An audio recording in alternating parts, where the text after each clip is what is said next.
Hello, you wonderful people, and welcome to another episode of Crime Centric. This being a show where I talk about crime dramas that I watch. For today's episode, I'm going to talk about the latest episode of Lethal Weapon as well as the latest episode of Bull. Like always, if I'm talking about something that you want to listen to, you can always look in the description down below. I include the time when I start talking about each of your respective shows. So, for example, if you want to hear what I had to say about this week's episode of Lethal Weapon, you can skip to what I had to say about this week's episode of Bull. But the first thing I'm going to talk about is this week's episode of Lethal Weapon. A pretty great episode of Lethal Weapon.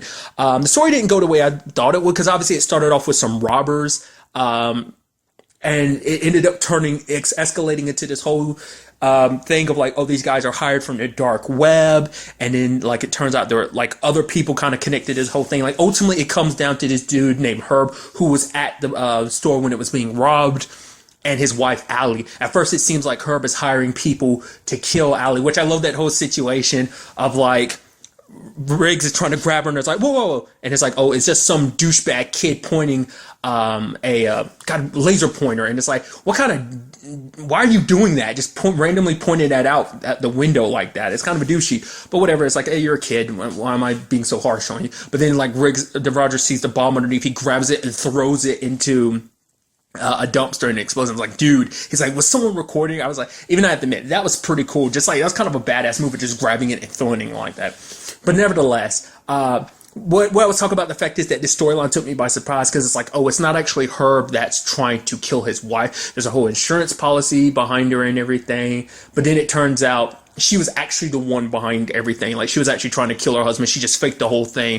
Because they did such a good job convincing, because it's like, oh yeah, her lawyer's there. There's a cop with her, like, trying to keep her safe. And then, like, all of a sudden, her lawyer gets shot, and then, the cop that's with her gets shot. And I'm like, oh man, that sucks big time. I was like, oh man, she got captured. But it didn't cross my mind to think, well, one, why would they, if they were going to kill her, why not kill her there? There was a lot of things that didn't sit right, but in retrospect, it's like, oh yeah, that should have been a key sign. I was like, if they were trying to kill her, why didn't they kill her there? But I guess it's like, oh, maybe they had it. Because what also got me too was like, okay, we're getting down to the final showdown. It's like, oh my God, like the husband and wife have been kidnapped. But I'm like, but why? We don't know who these guys are or why they're doing this. Like, we still don't even know who hired them to do this. So I was like, what's the point in all of this? And then it's like, and then Riggs kind of puts it together too, because like Riggs goes to her and she's like, whoa, whoa, whoa, you just screamed for help and everything, but when I came in here, you got the gag in your mouth. So how did that just happen? And it's like, oh, who kidnapped you? It's my husband, which Riggs and them know that he's not a part of this, because even Herb was like, because they caught that recording that Bowman got, which I love the whole situation about Bowman. Like, he felt so bad about it because it's like he got it through illegal means. He got like a Russian hacker to like hack into like the car so that they could hear that situation, and he felt so guilty about it. And Rick's like, really? I've done so many illegal things, like 7 legal things just getting here. He's like, really? And then Rick's kind of quickly changes the subject. But that was but I just love how like he is kind of a stickler for the rules himself, that he is just kind of like, oh man, this is so bad, this is so bad. I mean, it was just kind of, I just love seeing him kind of sweat like that. Just kind of shows you how much of a good person he is. But nevertheless, and then it also, but going back to it, what also kind of caught my eye, I was like, oh right, we saw her husband, we didn't see her. So it's like, I was like, oh, the piece of shit of lying there. And even Riggs is like, you're pretty good. Even adding the bruises and stuff like that, that's pretty good. It's like, so why are you doing this? You know, because you don't like him, or is it for money? And it's like, well, can it be for both? So that's interesting. But what I thought was kind of interesting was everything. Like, obviously, like, the house having gasoline sprayed everywhere, and Roger going back inside to get that cat for the kid.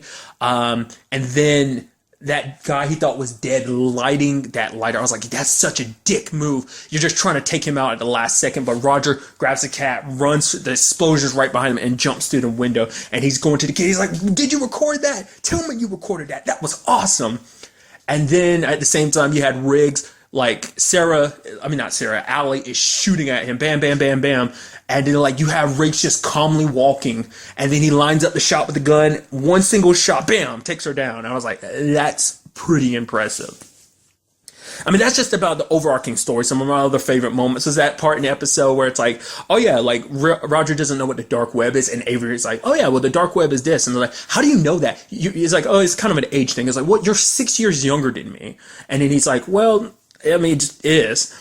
And he just kind of like brings up his skin. He knows about it because of skin care. He's like, oh, because of the ointments he gets. And it's like, oh, well, what kind of ointments you get that are kind of on the black well? What's like, oh, what, what's in it? And he's like, is it made with people? And Avery doesn't answer him, and he just kind of quickly changes the subject, which is like, what? Are you admitting that there is people possibly mixed into that ointment? I mean, he could have just been like, oh, who cares about what's in my ointment? But still, the fact is you dodged that question like that kind of goes, wait, what? What the hell are you hiding, Avery? But also about this episode, I think they did a fantastic job too, is because it's something that Riggs himself says, that basically both him and Roger are off their game. Especially Roger's story in this episode, because basically there was that dude at the park, Derek, and it's like, oh, Harper, oh man, guy your age playing with her, man, she's great. She's glad to have she should be grateful to have she's lucky to have a granddad like you. And it's like, granddad? And Roger kind of takes offense to it because Roger's always had an issue when it comes to his age and stuff. That's something we've already seen bits and pieces of it, just to kind of prove that he's young. He goes down a slide, gets stuck. But there was something I saw in a preview. I don't remember if I saw in the episode, not unless I missed it, but it was like, maybe they cut because there was like, maybe it was something that was cut from the episode, but it was in the previews. Was the fact is that, oh, like everyone was gathered around looking at the video of Roger being like, maybe that's something that like I missed in the episode or something like that. But I remember seeing that in the preview, like Bowman in particular, and everyone's gathered around the desk looking at the video of Roger being cut out of that slide that he got stuck in. And not only that, then there's the whole like bouncy house castle issue, and it's just like, and you feel so bad for Trish because Trish has to stand there, and it's like, oh well, people come to get your husband out of as Riggs kind of joked about, get the jaws of life to get him out of that slide, and then now the bouncy castle situation, and it's like Derek went back in to save all the kids, get the kids out of there, and you have Roger coming out like it was nothing, and you just have Trish standing off to the side like being so embarrassed. And then you have on top of that this whole situation with the whole going back into the house because Roger's spending so much time trying to prove himself. He jumped onto that car, hanging on for dear life, and just like, whoa, makes me feel so alive. He's like, yeah, I'm feeling all pumped and everything. And him and Trish had the conversation, and he's like, the fact of the matter, it's okay. It's just a little bit here and there. It's like, oh, because Derek up there trying to show me up and everything. It's like, you're trying so hard to be young again. And then Trish is kind of like, he's like, well, Riggs kind of does this on a daily basis. She's like, do you hear yourself? You're literally using Riggs as a measure of normal. And even he's kind of like, you really got a point there. I guess we should be worried. But like what really pissed Trish off is hearing him kind of going through that story is like, really? You went back inside for the purpose of saving that kitten's one thing. It's like, okay, it's not even like you're doing it for the little boy. You're doing it just to prove a point. Because let's not forget, before he went back in there, what happened? He got he made sure the kid was recording because I don't know if he wasn't expecting an explosion, but it helped make things look more epic. But in his particular case, it's a situation of like, he's probably going to come back out with a kid, and it's like, oh yeah, don't worry, kid, I got your kid. And almost like a little bit of a Captain America, like, oh, I'm helping you, look at me, I'm such a good guy type of moment of like, even the small things like a detective helps the public type of thing, But Trish wasn't as happy about it.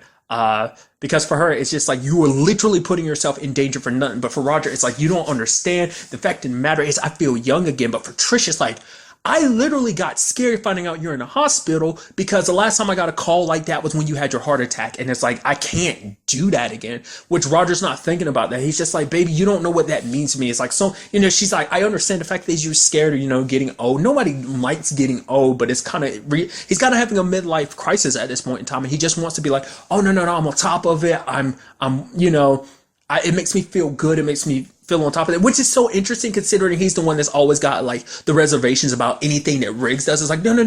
He has to be the calm one in most situations, and he's kind of going and doing crazy stuff like that, so it's kind of that sad moment of just kind of like, and what took me really by surprise, like him and Trish obviously go back and forth, like kind of get a little mad at each other. I mean, it's, it's a couple of situations, but this is the first time we've ever had an episode like this where they walked away, ended the episode pissed at each other. She's like, if I'm going to have to get used to living without you, then I might as well start now. And he's like, well, be careful what you wish for. And it kind of walks away, and it's like they walked away mad. It's like you never have seen that. And so far and up to this point in the show, you've never seen them be in a situation like that, which is understandable. Like legitimately, Roger's an asshole for this situation. You don't put your wife through that, some shit like that, because it's the fact, man, she loves you and she cares about you. You're letting your pride and your bravado get the best of you. You're normally not like this. Yes, you have your stupid moments, but this is like on a completely different level, taking completely an unnecessary risk just to prove yourself, not just to other people, but I guess on some level try to prove it to yourself, you know. And that's sad, and it's just like, you shouldn't have to. Look at your record, who you are as a person, you shouldn't. It's that situation of, just like I said, his pride and his, he's very self-conscious, because it's like, oh, he feels like he's been undermined just because of what one person said. Oh yeah, be like, oh, actually, no, Harper's my daughter. It's like, but he got so caught up in that. At the end of the day, it's kind of like, you don't need other people praise or admiration, what I'm trying to say. And it's just sad. Like, he's completely in the wrong in this situation. But like I said, I like that as being a touch of like, no, they had their fight, but it's like, hopefully in the next episode things kind of pick up. But for right now, they're just kind of mad at each other, which, like I said, 100% agree with Trish. She's 100% in the right, and like Roger's wrong. So hopefully he comes to that conclusion, or maybe that's going to be something we see continuing for a little while longer, is that kind of thick-headedness of like, I'm gonna do whatever I feel young again. This makes me feel young, so I'm gonna kind of go renegade, almost like, ooh, badass cop, Like, it's because Roger's always trying to prove himself, prove that he's this and that. That's not like it's something new. It's already popped up multiple times throughout the series already. So, like I said, I'm interested to see where that goes going forward. And then on the flip side of the episode, you have Riggs, where Riggs, like I said earlier, feels off his game. He's trying to destroy all those. He's shooting all those alcohol bottles, which is kind of interesting too, because it's like, and he's like, oh, hello ladies, and he starts shooting them, and he misses one, and it's like, he asking Cahill to slap, and Cahill's like, I'm not going to, and she slaps him, and she's like, I mean, if you want me to, I can do it again, dude. But for him, it's kind of like, I also like the fact that he kind of does a thing similar to the TV show Lucifer, where he kind of takes his therapy stuff and kind of shifts it to his own, interprets it his own way, because it's like, oh yeah, like me and alcohol is kind of like Popeye and his spinach. It's like, oh, without my alcohol, I'm kind of off my game. But the thing is, like, Riggs even talked about like sticking like thumbtacks like into himself, like he says it, like office supplies into himself, like into his body, and like in particular like stuff underneath his nails, because it's his way of compensating the fact is that he's not drinking. Which this isn't the first time Riggs has ever gone without drinking, but like, I think that situation was something different, because now things are kind of spiraled even more, stuff with his dad in the past, like stuff with Miranda already is something he hasn't completely gotten over. It's still a tough, like, sore spot, which understandably, you don't just get over that. But there's also everything he's dealing with his dad, and just bringing up the past about his mom and just his family situation. And so you could just tell it's becoming a little too much. And in this episode, he met Ruthie, which she's amazing. I don't know the actress's name, but I see her. She's been in so much. Probably the most recent thing was like in Mike and Molly. She played Molly's mom.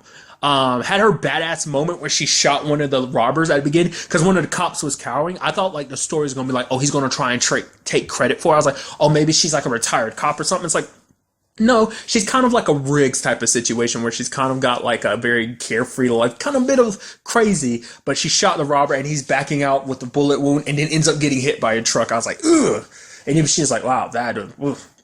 But his whole situation with her, I loved it. Like him getting inside of her truck, and then the truck driving by and knocking off the door, which basically forces her to like kind of manipulate. Like, she's like, okay, I got this evidence, but you have to fix my truck, my RV, not just the door, but all this other stuff too, or I won't help you.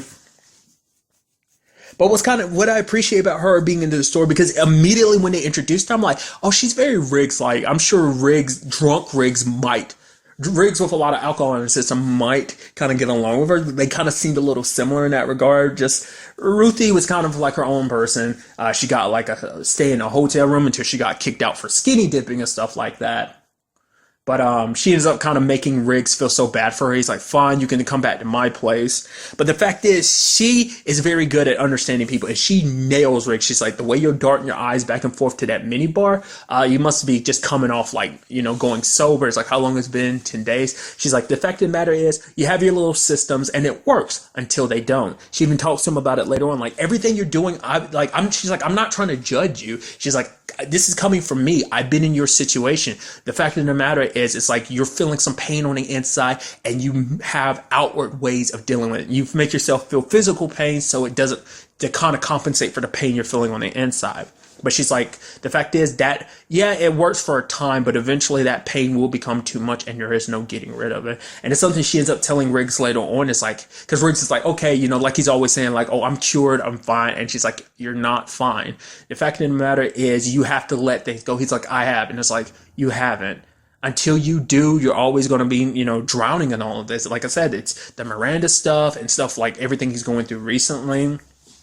He wants to act like he's free, that everything's okay, but like that's Riggs. Once again, that's the aspect of like, everything that he's going through and just who he is personality wise, where he's not willing to kind of see himself, because I think if in his mind, as long as you kind of ignore the problem, then it's not a problem. It's just kind of like, oh, you have everything under control until you don't, so. But I did appreciate the fact is that, Riggs tried to do that whole thing, like strip naked, kind of feel free like she did. And then later on, she immediately shows up as like, oh, I'll join you. He's like, nope, nope, nope. So basically she's staying near him. So whether that's going to be for a while or not, I don't know. I do hope that she sticks around. I hope her and like Riggs stay like neighbors at that beach for a while, just because I feel like she's going to be a person that's able to keep Riggs in line, because there's that moment where he was, about to get Fisher a like alcohol bottle out of the trash, and she's doing like yoga and stuff in front of him. She's not saying anything, just looking in his direction. He's like, what do you, stop looking at me like this, you think this and that, and he kind of storms off, but she kind of smiles because she kind of got her wish. But later on there's a moment just after, because the case didn't go the way Riggs wanted to, so he grabs a bottle, and then like Roger kind of is looking at me. He's like, what the hell are you looking at? Not even like in a joking way, it's just kind of like a, don't look at me like that, don't judge me. This, I need to equalize myself, because he's going back to it, like, oh, he thought, if he drank, like, it's like, oh, this all happened because Allie getting kidnapped and everything. It's like on him because he hasn't been on his game, because he's been off. So, like I said, hopefully we get to see Ruthie pop up more. Maybe it's going to be a situation of she's pseudo there, but we don't see her in the show. I hope she does pop up. I'd love to get more of her and Riggs kind of interacting, especially if they're neighbors. So, but overall, like I said, a great episode. I am curious to see more continuing with this. Like I said, Riggs is still struggling. Like I said, he quit drinking before, but now it seems like, just a thing. It's an easy fix. It's a temporary band-aid in a sense for Riggs, and I'm just curious to see kind of how he handles and tries to fix things going forward. Do note, there would not be an episode next week. Lethal Weapon is going on a little bit of hiatus. We'll be returning in 3 weeks on February 27th. And now moving on to this week's episode of Bull, a great episode. In this episode, Bull's team has been basically tasked by the government, in particular William Flanagan. He's the new, he's a United States attorney, something like that. Interestingly enough, he's played by the actor who played William Stryker or Diamondback on Luke Cage. I was like, why did I recognize you? And then it clicked in my head. I was like, oh, dude, it's Diamondback. But nevertheless, basically he goes to Marissa because Marissa, used to work for Homeland and everything, because he wants to kind of employ Bull in helping him prosecute Malcolm, who's a hacker, because basically some planes were about to crash and they tracked it all back to Malcolm. And so they need to make sure that there's no any doubt about it. So it's like the government needs his help to ensure that there is, get the right jury so that everything kind of gets squared across the board to get this guy. But things get super complicated really quickly. It always messes with me when I turn the TV and I'm like, oh, am I actually watching Bull? Just because of the way the episode starts. Sometimes I'm like, how is this going to, oh, that's how it leads into the episode. Because it just those cold opens kind of mess with me sometimes. I'm like, is this actually something else airing at the same? Oh no, this actually is Bull. I just really want to quickly add that. It happens a lot more than I'd like to admit, because I'm like, is this Bull? Is this something else? But nevertheless, it seems like a pretty easygoing thing. Obviously, everyone's got to be super tight-lipped about it. No, obviously everyone's got to drop off their phones and everything. No exchanging, talking to anyone about this. All of TACT is kind of on high alert with this case that they're being brought into, because it's super secret and everything like that. Because they don't want to take the chances that Malcolm might have been working with other people, and those other people use the information that's going back and forth between them electronically to kind of use that against them. You don't see it too much in the episode. You don't see it at all in the episode, I think. But they even talk about the fact is they're going very back to writing everything down, no emails or anything like that. Everything has to be written down. So But what really gets complicated about this case is that Malcolm's girlfriend, who's pregnant with their child, ends up tracking down Cable. And immediately the moment that happens, I'm like, oh my God, that's crazy. I was like, is it just serendipity? Like, does Cable not know? Does she not know that Cable's working on this? And then like things start clicking and it's like, nope, she knows. Because even like Cable starts like getting a little nervous when everything's kind of said. The thing is, she does tell Bull, it's like, Sarah came to me, started talking about it. I immediately didn't say anything. It was like, okay, that's good. That's good. Good. That's good, Cable. But the moment I knew things were going to turn bad in this episode was the moment Bull was like, I trust you. You know, I'm counting on you for this, Cable. Don't let me down. She's like, and she's basically like, I won't let you down. The moment that came out of her mouth, I was like, yep, this is going to go bad for Cable somehow in shape or form in this episode. Because the moment she left the attack building and turned her phone back on, phone was blowing up with all these missed calls and like messages from Sarah. She even like stood out waiting for Cable. I don't know if that was at Cable's place or just at the very least Cable's way to her place. And because Cable was told not to talk to her, and I'm like, okay, Cable, don't do it. She starts pulling away, but Sarah Cott's drawing back in. It's like, oh, but my baby, Malcolm didn't do it. Someone's framing him, you know, yada, yada, yada. And part of me is thinking like, maybe there's a truth to that, but it's like, please don't do this, Cable. I have a bad feeling. And Cable went through it anyway. She took the flash drive. It's like, okay, this is the proof. Okay. But then what really cemented it for me was when she went to the courthouse, she didn't tell anybody. I was like, no, Cable, don't do that. Tell Bull, tell somebody. But she doesn't, and she tries to handle it herself. And she started thinking like, oh, because she looks at it and it's like, oh, there's like a 99.997% chance that it matches like Malcolm's signature, like his hacking signature.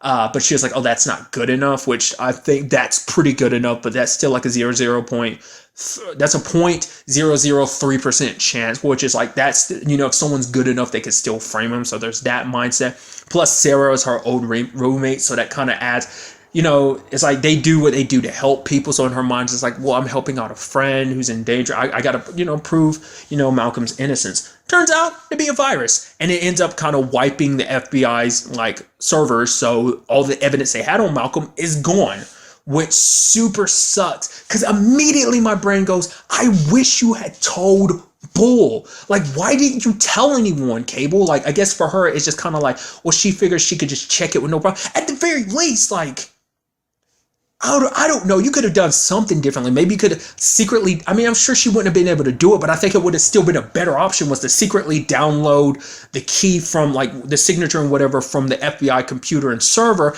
and then take it somewhere else and check it on a different computer. Like, as I thought the whole thing was going, like I was crossing my finger thinking like, okay, she might get in trouble for this later on, but she might end up proving that Malcolm didn't do it. It's like, oh no, Malcolm super did it and Sarah set her up for this situation. I'm like, dude, that sucks. And now like Cable's getting arrested by the FBI, even though Danny went to Harrison, her old partner, for help. And he was kind of like, yeah, I'll do it. Like, whatever you need me to. Because for him, it's like the whole situation. She didn't feel right asking him, but it's like, yo, you saved my life.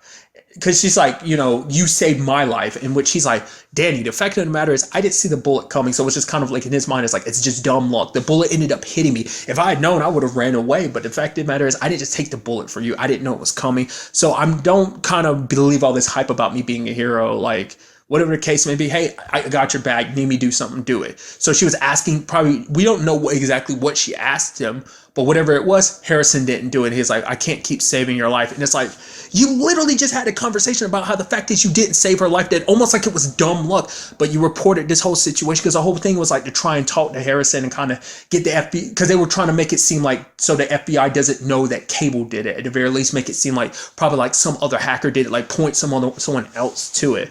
I'm surprised Cable didn't get some other friends to help her out. I mean, she's part of that hacking community or whatever, but nevertheless, it's like, that sucks big time that fans kind of played out that way.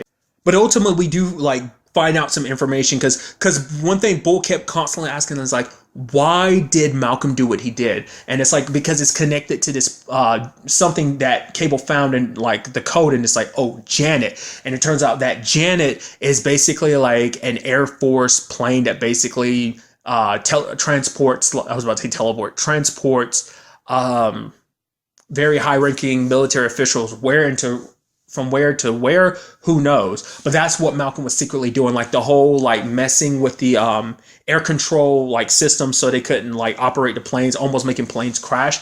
Like, you know, that was all a distraction so that he could, track down that information and sell it. So kind of a really, really, really, really, really, really, really bad dude.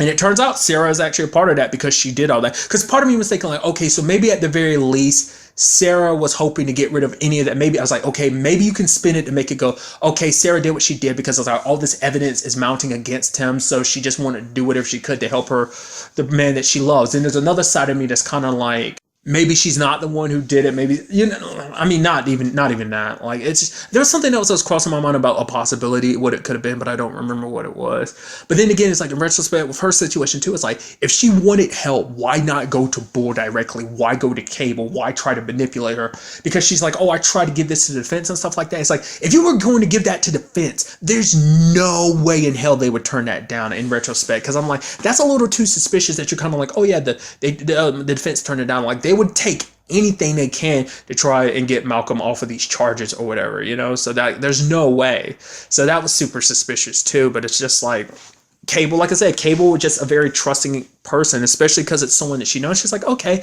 they're asking me to do this, plus the situation they're in, like she's pregnant, and everything. So, but now it kind of seems like she probably was working with him. Because part of me was also thinking like, oh, that's what it was. I was trying to remember what I was thinking. I was thinking maybe in actuality it was Malcolm, that it was Sarah who did it, but she framed Malcolm because she didn't think no one would get caught. Like, I don't know what her thinking would be. But then again, it's like, well, if she was doing it, why would she use Malcolm's signature or whatever? But it's like, no, because most likely it is that she's in on it, because after everything went down, she just suddenly happens to disappear. But because they ended up finding all this information, they ended up giving it to Flanagan, who was about to get fired himself. But Cable was going to get like 5 years. And because he was getting out of a job and because of all that Cable did, basically tanking the case, they were going to, like, he was going to make sure the last thing he did was going to push for harder sentencing for Cable. But the team didn't back down and they all helped, Because it's really sad, because just before like the FBI took her away,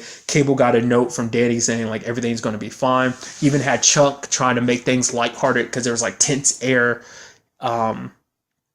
in the room, and they were trying to make everything a little more lighthearted. Because you'd almost see like Cable almost about ready to break down, because it's just like everything's like, turning against her and everything. So luckily everything worked out. Cable was released. They ended up charging Malcolm because they can't charge him for the original crime, but they can charge him for what he was really trying to do. So he's not protected from double jeopardy in that case. And everything looks like it's fine and dandy. But the moment Bull had that look on his face, I was like, you're about to fire her, aren't you? And he fires her. He says he tries to handle it very professionally. It's like, but you put me in danger. You basically almost betray the country.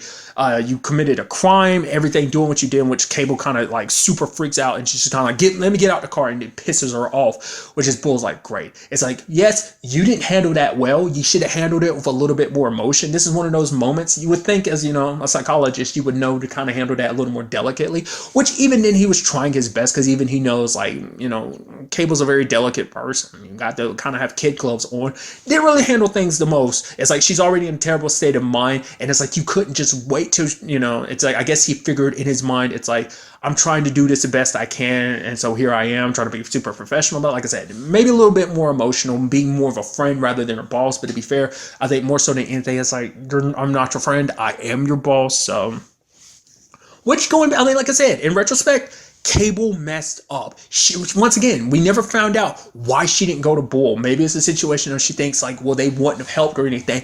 It would help if you actually tried and asked. You did. You went behind their backs and you did everything on your own. So it's like, it's kind of right that, you kind of got in trouble for it.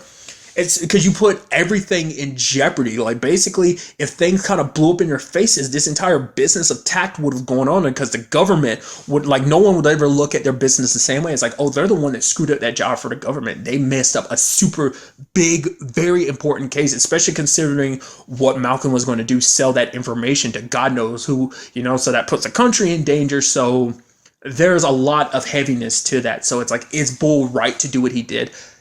I want to say no, But at the same time, it's like you understand where it's coming from because Cable messed up big time. But it's like, oh, well, what about second chances? A lot of people have second chances, not to the degree that Cable messed up, because it's like, oh, you also committed a crime, which didn't that kind of get brought up in season 1? That's actually how he met Cable. Didn't Cable try to hack something that Bull was connected to, and he found out about it and got the charges against her dropped, and now she works for them? But I guess it was a situation of maybe it was something where he's like, you join my team, you never commit a crime. You do stuff because I tell you to. We go about things the legal route. Yeah, we might kind of skate it a little bit, but at the very least, everything we do is always above board type of thing. That might be kind of the deal. Because I swear, like, that came up as a conversation in season 1, but I could be remembering that wrong. But it leaves you very conflicted, dude. And you know it's definitely going to get interesting, especially because I saw caught previews of the next episode, but I really won't get into that. But I am curious to see what Cable ultimately does. This might be something that kind of pushes Cable more towards a hacking world. She's like, you know what? I kind of went all white hat for a while, might go back to being black hat or something, you know? Diving deeper into that world, just because it's like, I mean, outside of this job, it makes you wonder, like, does Cable have a lot outside of this job? Like, is this job kind of all she has? Especially because, like, the people she probably considers kind of her family and her friends are a part of this job too. So it's kind of outside of that, like, you know, like I said, it begs the question, like, what does she have outside of this job? Is something you have to kind of consider. So it's like, is Bull in the wrong in a situation? Bull's in the wrong in a lot of situations because, like I said, he does not handle things always tactfully, which is, once again, you're a psychologist, you would think that you would, but I guess it's that situation of his ego and just his way of thinking. Like, he doesn't always, you know, like I said, he's not always empathetic. He's sympathetic, but I don't think I think Bull isn't always the most empathetic person in some regards. In some cases, I feel like he is, but in this particular case, he wasn't. Like I said, he could have handled it a lot better, but I figured, I guess in his mind, it's like, I'm already putting this with kid gloves, but it's just kind of, you threw it all at her where she already felt like crap after everything that went down. She didn't want to helped basically make everything kind of stick in the end and ultimately work out, but still, she was the one that kind of caused problems in it. I cannot stress it enough. I wish Cable had gone to somebody. Even if they had said no, it'd make me feel better about it because they probably would have done whatever they could to try and find a way around this. Like, because I was just screaming multiple times while I was watching the show, please don't do this, Cable. Please don't. You're at the computer. The 99.9997% popped up. I was like, okay, it's not enough for you. I was like, don't do this, Cable. I had a bad feeling, so. I'm also curious, does this mean she's going to go after Sarah? I mean, because Marissa got her revenge against Kyle because basically got him brought to justice. So whatever Sarah is up to, too, like, either she did that just because she was trying to protect Malcolm, or whether it was because it was trying to protect herself, too, because she's a part of this. I mean, she did just up and disappear after it was all said and done. I mean, now that Malcolm's kind of locked up again, like, I'm curious, like, what does that mean for her? But I wonder, will Cable try to rectify this by tracking down Sarah and kind of making her pay? Because Sarah kind of basically in one move is like, oh, we're roommates and stuff like that. And you basically just came back into my life to ruin it. So it's kind of like, I'm curious, will Cable try to get revenge? Is that something we'll see in this show? Like I said, Marissa kind of got payback on Kyle, the con man. So maybe, you know, Cable will luckily be able to do the same. We'll just really have to wait and see. Either way, we will be waiting a while because there will not be a new episode of Bull for a little while because Bull's going on another break, in this particular case, 3-week break, and will be returning on February 27th. But really, that's all I want to talk about in this episode. Till the next time we meet, be happy, be safe, live life to the fullest, and enjoy it. Good day and goodbye.